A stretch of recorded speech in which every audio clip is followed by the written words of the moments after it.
मेरी कविता है ते मने दी गल होना हर कोई चाहता, मने दी गल होना हर कोई चाहता, पर मने दी गल हो सकती नहीं, मने दी गल हो सकती नहीं। खाना सबै किस हर कोई चाहता, खाना सबै किस हर कोई चाहता, मता खलोई सकदा नहीं, पर मता खलोई सकदा नहीं। अपनी पीड़ ते सारे गै बुझदे, अपनी पीड़ ते सारे गै बुझदे, दुए दी पीड़ कोई मनदा नहीं, दुए दी पीड़ कोई मनदा नहीं।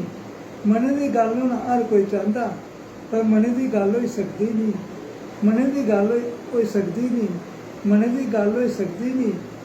दुए दी पीड़ की कोई मनदा नहीं, दुए की सिक्खां हर कोई दिंदा, दुए की सिक्खां हर कोई दिंदा, पर अपनी सिक्ख उपर चलदा नहीं।